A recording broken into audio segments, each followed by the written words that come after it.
સ્વતંત્રતા દિવસ પૂર્વે સમગ્ર દેશ સહિત ગુજરાતમાં રાષ્ટ્રપ્રેમ અને દેશભક્તિનો માહોલ સર્જાયો છે। આઝાદીના પર્વની ઉજવણીના ભાગરૂપે અંકલેશ્વર શહેર ભાજપ દ્વારા હર ઘર તિરંગા અભિયાન અંતર્ગત વિનામૂલ્યે રાષ્ટ્રધ્વજ વિતરણનો ખાસ કાર્યક્રમ યોજાયો હતો। ભાજપ કાર્યાલય ખાતેથી નગરજનો, રાહદારીઓ તેમજ વાહન ચાલકોને ગૌરવપૂર્વક તિરંગાનું વિતરણ કરવામાં આવ્યું હતું।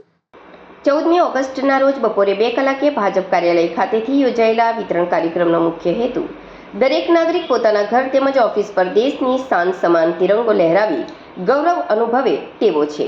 તિરંગો ફરકાવવો એ દરેક દેશવાસી માટે ગૌરવની વાત છે। આઝાદીના મૃતકાળમાં હર ઘર તિરંગા અભિયાન દ્વારા રાષ્ટ્રભક્તિ વધુ મજબૂત કરવાનો આ એક ઉત્તમ અવસર છે।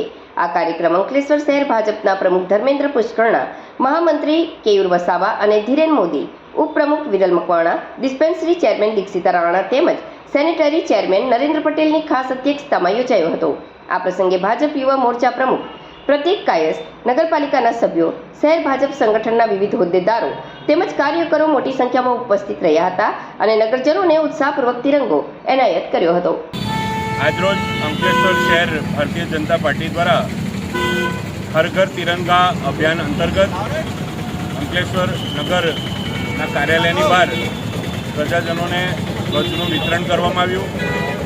આ વિતરણ જે પ્રધાનમંત્રીએ હર ઘર તિરંગા અભિયાનનું જે આહ્વાન કર્યું છે એ તિરંગા પોતાના ઘર પર લગાવી અને તિરંગાની શાન વધે અને આપણે આ આઝાદીના પર્વને ખૂબ સુંદરતાથી ઉજવીએ, આ હેતુથી આજે આ જાહેરમાં તિરંગાનું વિતરણ કરવામાં આવ્યું।